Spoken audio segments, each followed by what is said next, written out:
A lot of times people think that they need a fancy camera to make great looking cooking videos.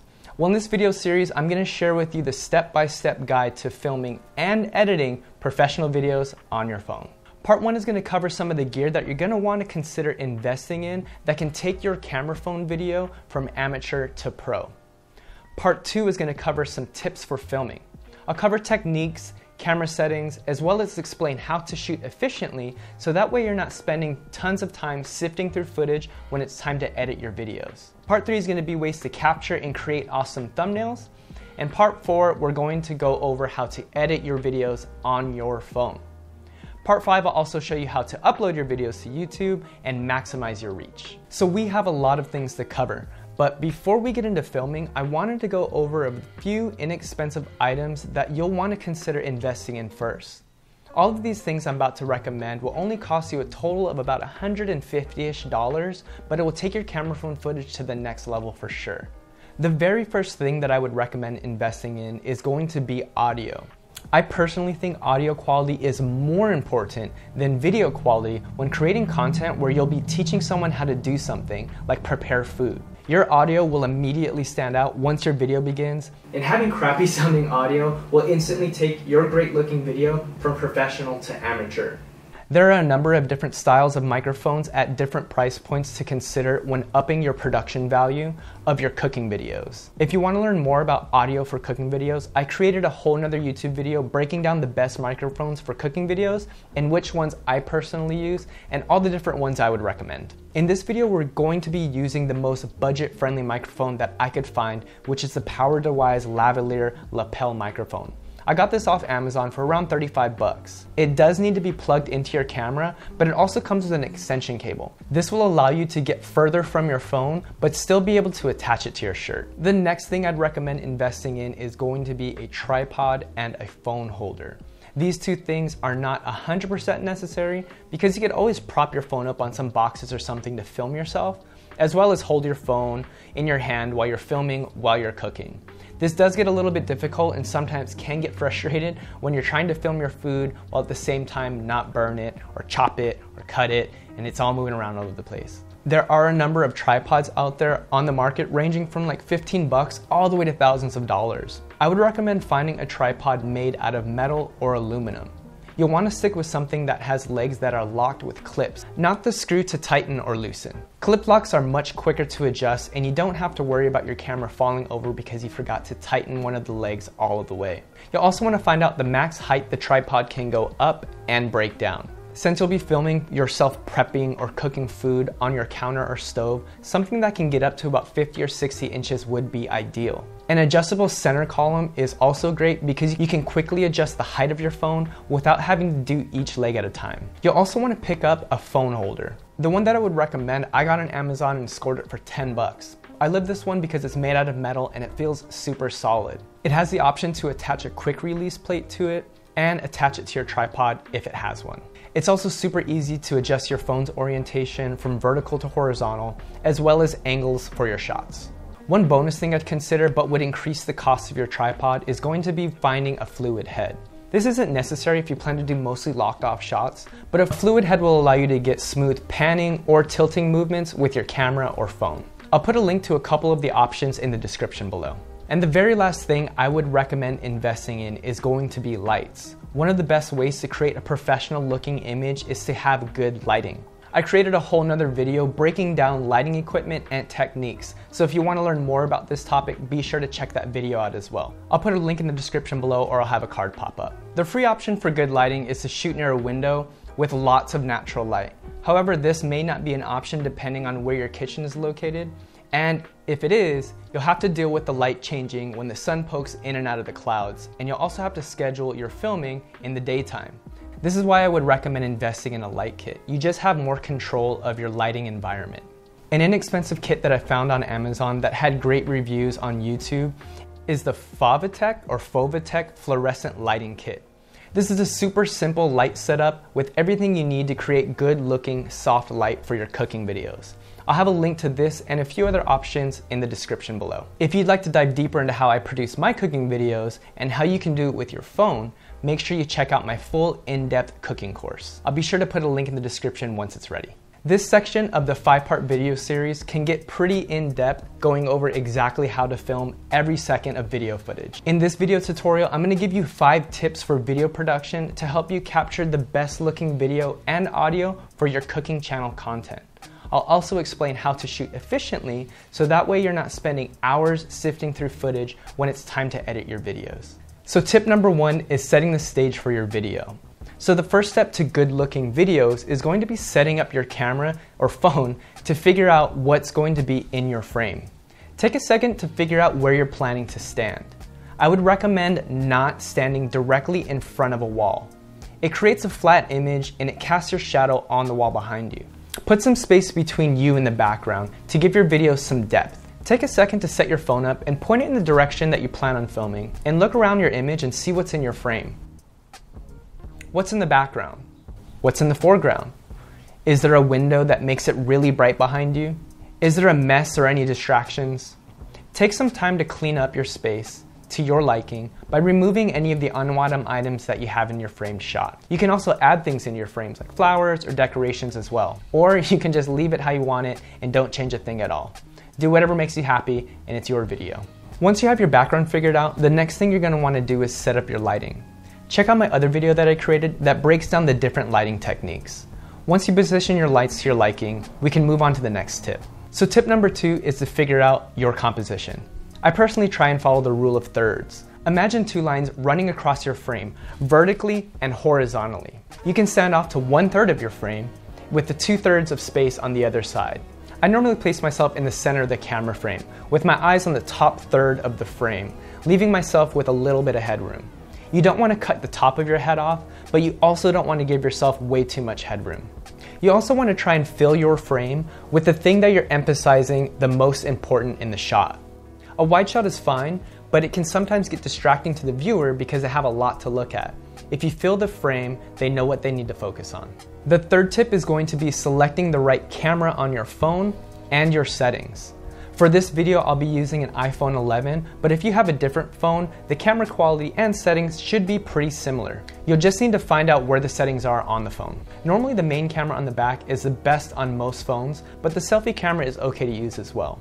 The iPhone front selfie camera is still pretty good because they shoot in 4K Ultra HD, and if you choose the selfie camera, avoid looking at yourself on the screen. Look at the camera area.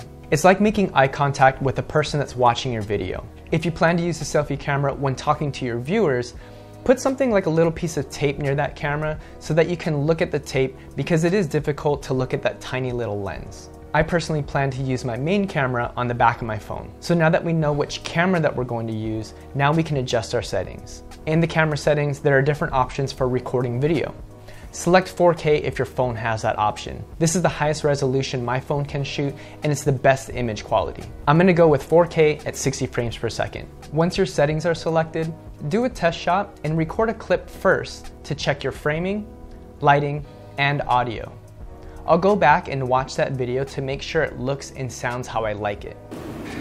What's good, everyone? My name is Philip, and on this channel I post weekly. Before you begin shooting, it's also a good idea to set your phone on airplane mode to avoid any notifications that could interrupt your video shoot. One last important thing is to check if you have enough memory on your phone or external memory card if your phone has one before you begin filming.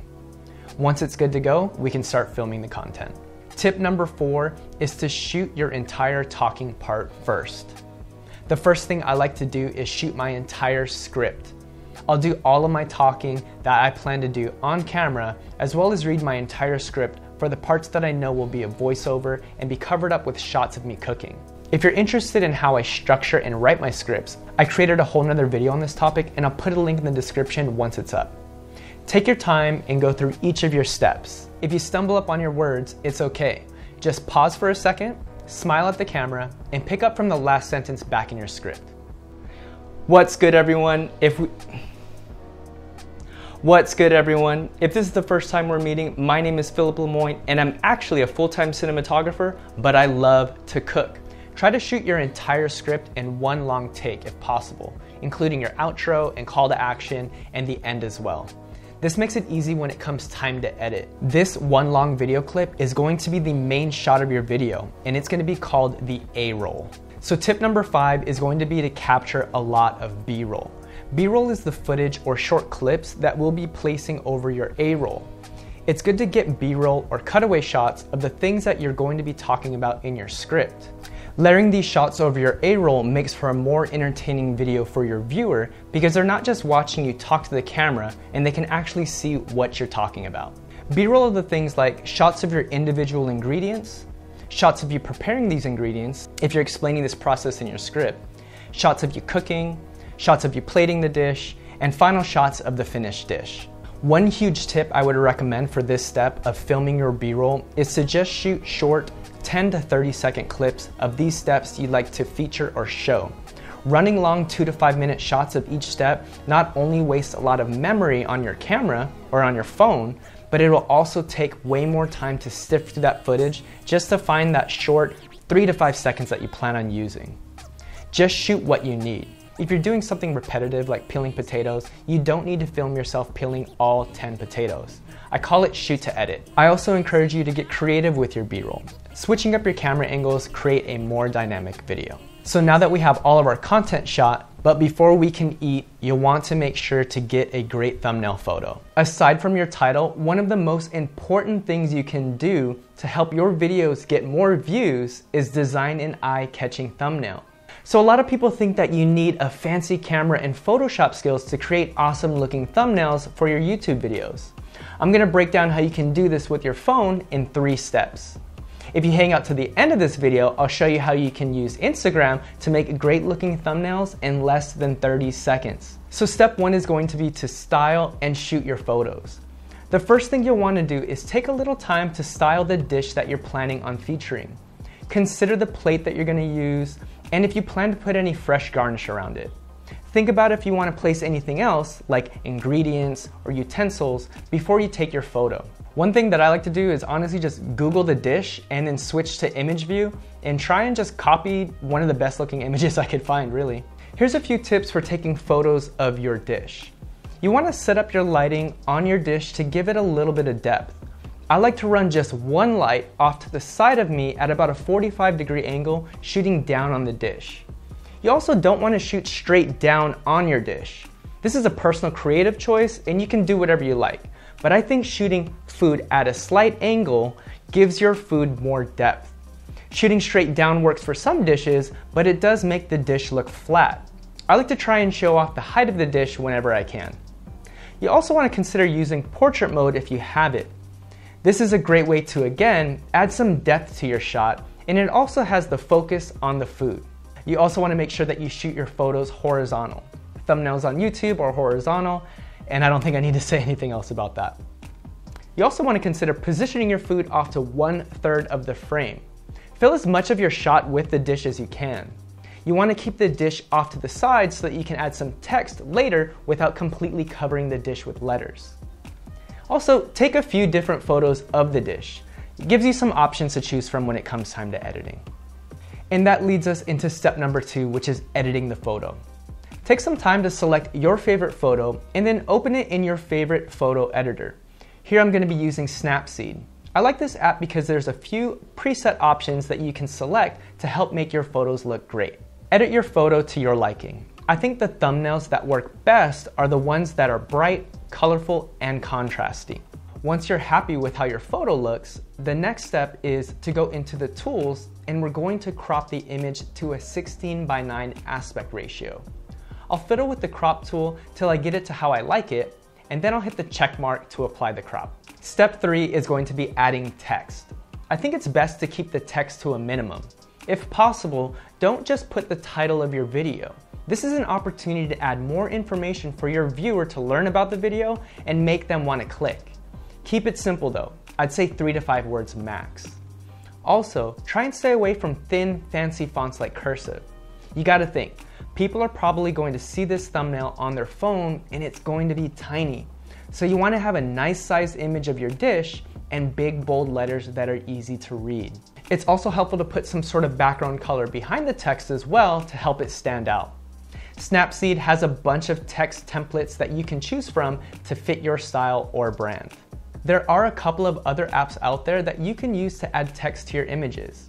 I'll put some links to a few in the description. The easiest one I think everyone knows how to use is Instagram. To make thumbnails with Instagram, all you need to do is open the app and then follow me. And then start a new story. Import the photo of your dish and rotate it to fill your frame horizontally. Next, just add the text that you'd like to put. There's a number of different fonts and colors that you can choose from and easily edit. You can even add emojis and stickers if you'd like. Once you're all set, just save the story to your phone. Next, we'll go into our phone's gallery and we'll locate that photo we saved. You can edit the photo by rotating it and then hit save. And that's it. Quick, easy thumbnails using Instagram. This is my fast and efficient system for video editing that will save you time, and we'll be doing it all on a smartphone. The first step, I'm going to explain the app I'll be using and why I would recommend this app over all of the other ones that I've tried on my phone. Step 2, I'll show you how to create a new project, import your video clips, as well as a quick overview of the editing app interface. Step 3, we'll be editing our main shot with us talking and reading our script. This is also known as our A-roll. Step 4, I'll show you how to layer your prepping and cooking clips, also known as the B-roll, on top of your A-roll. Step 5, I'll show you how to add text and any final touches. And in step 6, we will be exporting your video so that it is ready to share on YouTube. So with step 1, the app that I'm going to be using to edit on my phone is Adobe Rush. This works on both iPhones and Android devices. There is also a desktop version that works with Windows and Mac computers. There's a lot of bells and whistles to this app, but honestly, I don't use any of them. All of my videos are just super simple, straightforward cuts going from clip to clip with a voiceover and some music. The number one reason I'm recommending this app over all of the editing apps that I've tried is because you have the ability to easily, and I stress this word, easily, layer video clips on multiple tracks of the timeline. If you're completely new to editing, just stick with me for a little bit in this video and I'll explain this in step 4. There are only a few other apps that I could find that could do this, but it takes so many extra steps. And all that time adds up to hours when you have to do it over and over and over and over again for every single clip in your video. The app does cost $10 a month, but here's the way I look at things. You have to consider this as like a business expense, and it actually technically is a write-off. But even if you're not making YouTube videos to create income or as a business, just consider this. Let's just say you have a real job, and about how much are you getting paid per hour? Let's just say it was about $10 an hour, but you're probably valuing your free time more than that. This app is way more efficient than the others that I have tried, and if you even save just 1 hour of time editing your videos a month, this app would pay for itself. It's the price of 2 cups of overpriced coffee. If you have absolutely no budget for editing software, there are a bunch of free apps out there, but they are very limited, which will affect your editing time and the quality of your videos. I will at least put a link to a few of the other options and apps that I have tried in the description of this video. So step 2 is going to be creating a new project. So I'm gonna start by opening Adobe. Oh, let me move over for this, because I'm gonna put a phone right here. So I'm gonna start by opening the Adobe Rush app.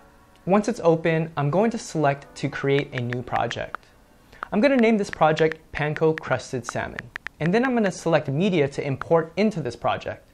The app has some sample media if you ever wanted to just test the app out yourself. I hit the back button up at the top to allow me to explore the folders on my phone. Locate the video clips you shot earlier from your cooking video. We want to scroll down and import just our A-roll clip.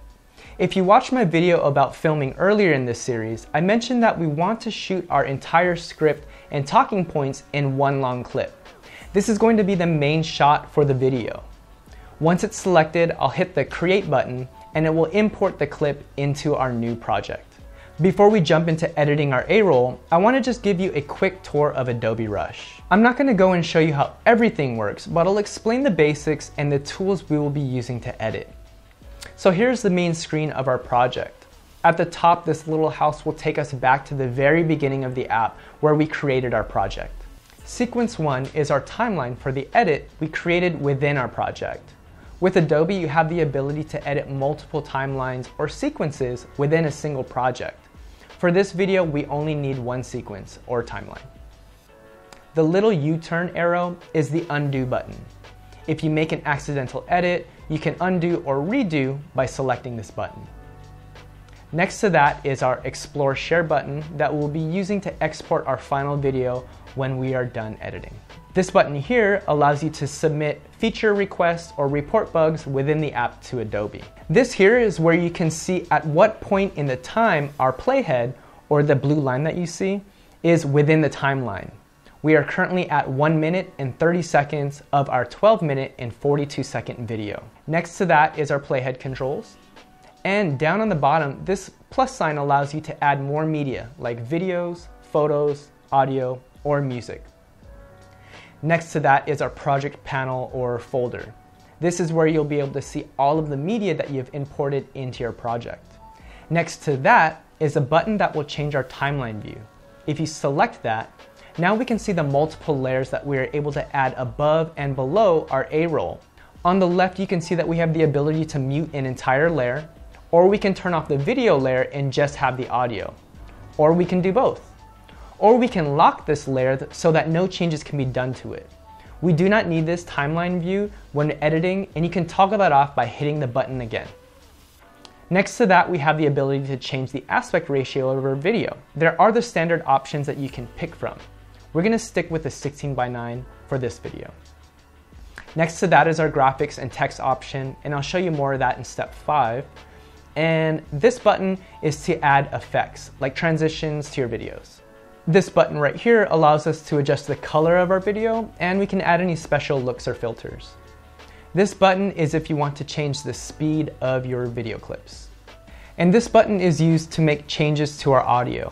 If you select it, you can see that you have some options to adjust some of the settings to your audio if you wanted to do that as well.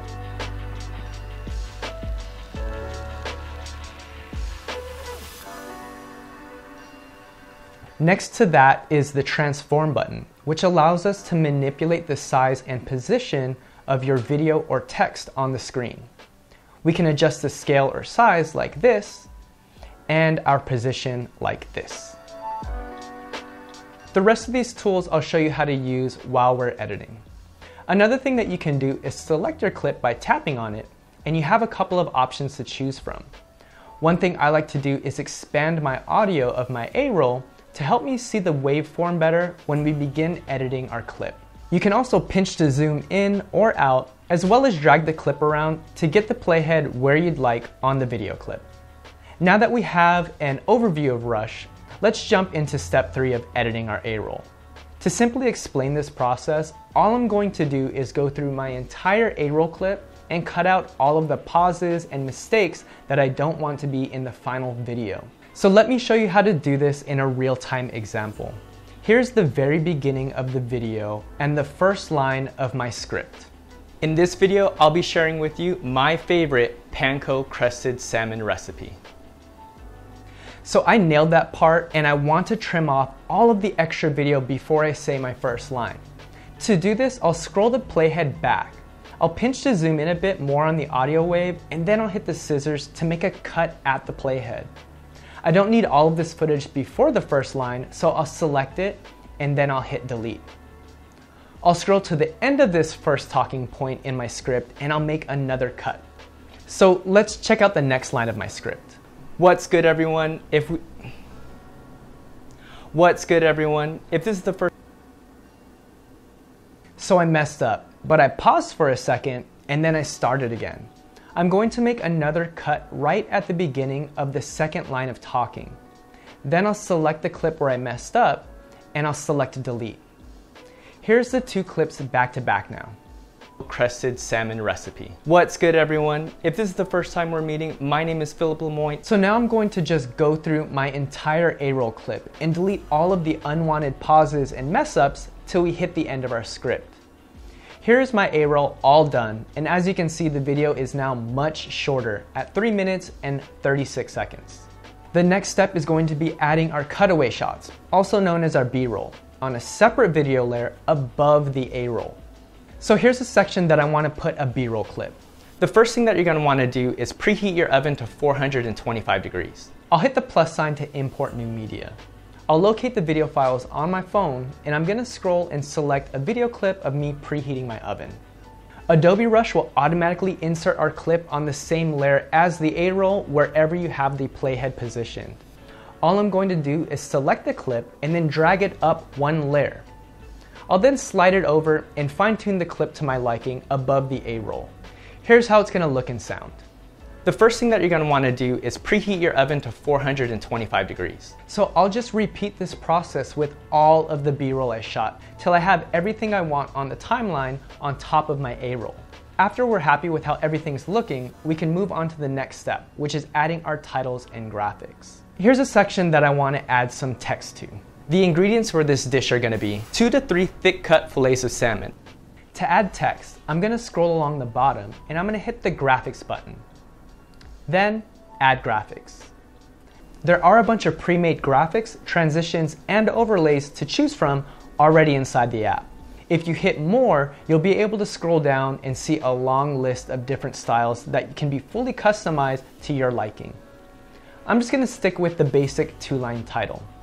It will automatically add it to another layer in the timeline, and we can simply adjust this to where we would like the title to begin and end. If you touch the text, you have the option to edit it.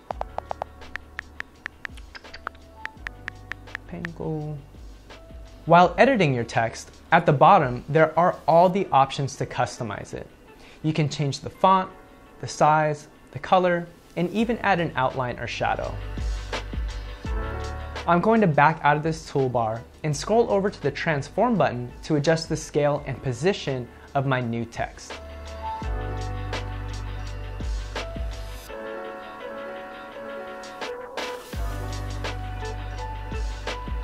So here's how the video will look with all of my titles done.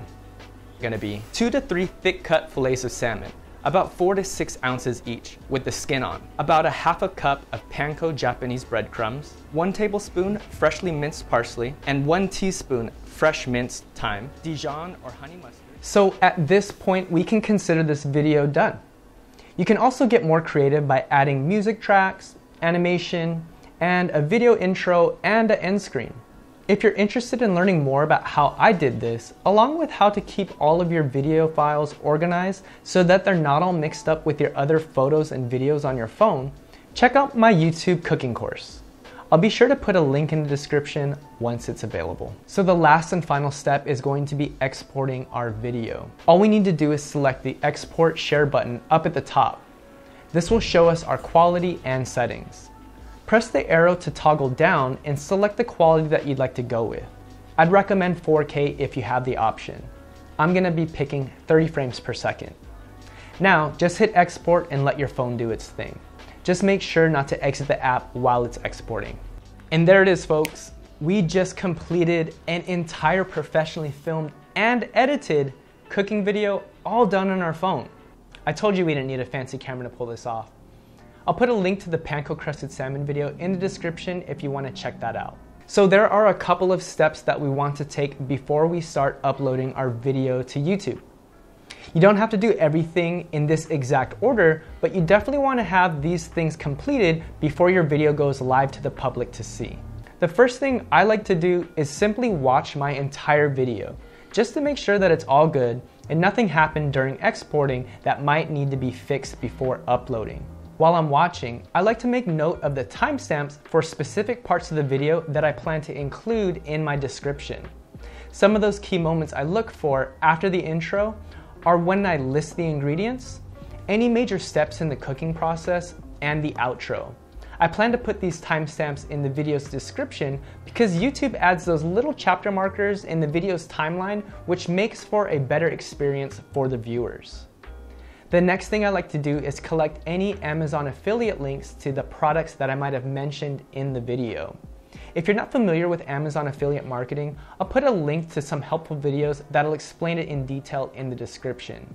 But in a nutshell, it's a paid partnership program that I have with Amazon where I can create links to products and share these links online. If anyone clicks this link and buys anything from Amazon, within 24 hours, I get a commission. even if they don't buy the thing that I gave them a link to go buy. It doesn't cost the viewers any more money, and it doesn't change the Amazon buying experience. Affiliate marketing is a great way to make income on YouTube, and I plan to make an entire video breaking this down in the future. The next thing you'll want to do is open up a notepad on either your phone or your computer, and you're going to want to write out the description for your video. I like to include the ingredients, as well as the steps to prepare the recipe. We also want to include our affiliate marketing links and the timestamps for the video chapter markers. I also like to include all of my social media handles, as well as links to all of the gear that I use to produce my YouTube cooking content. I also like to take this time to create a list of tags for my videos. Tags are a great way to help get your videos found on YouTube.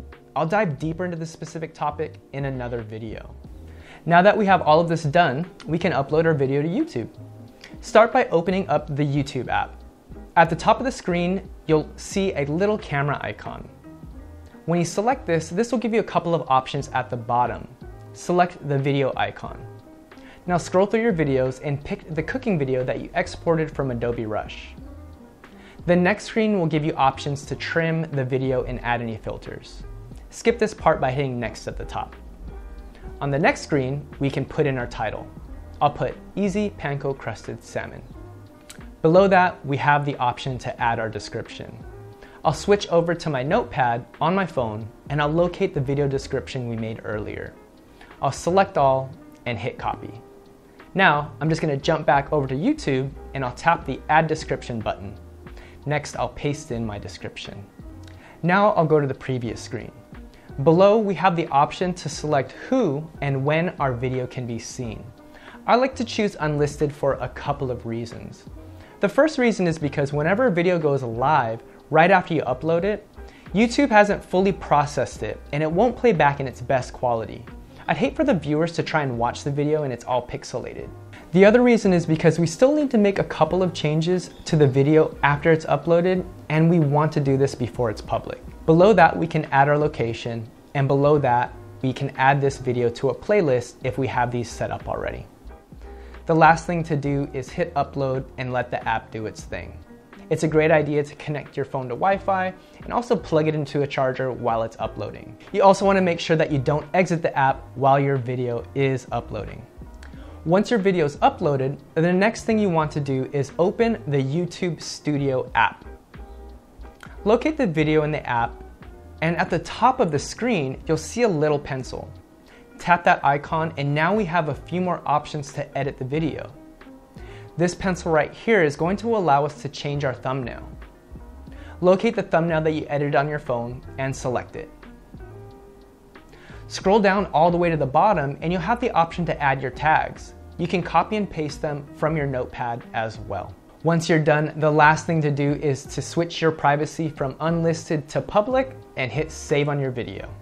And finally, there it is. We have officially filmed, edited, and uploaded a professional cooking video on YouTube on our phone. One last final thing that I would recommend doing, but requires a computer, would be to add any pop-up cards and videos to the end screen of your video. I like to share my videos on the Reddit cooking videos page, as well as the cooking groups I'm in on Facebook. Make sure that you engage with your viewers who comment.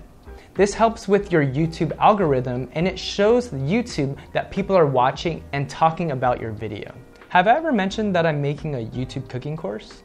If you wanted to dive deeper into how I produce my cooking videos and how you can do it with your phone, make sure you check out my full in-depth YouTube cooking course. I'll be sure to put a link in the description once it's ready. I hope that you found value in this video, in this series. If you did, please be sure to give it a like and also check out my Facebook group, YouTube Cooking Creators. I'll put a link in the description. We're a community of YouTube cooks sharing our experience with hopes to grow our channels and make income with our cooking videos. Let me know if you had any questions in the comments below. I'd love to be able to share all the information and knowledge that I have to help you make better videos and grow your channel. Thank you so much for watching. I have a ton of other videos up and in the works already to help you create better YouTube cooking content along with great tasting recipe videos. If you want to catch them when they drop, make sure that you subscribe if you haven't done so already. Thank you so much again for watching. Aloha.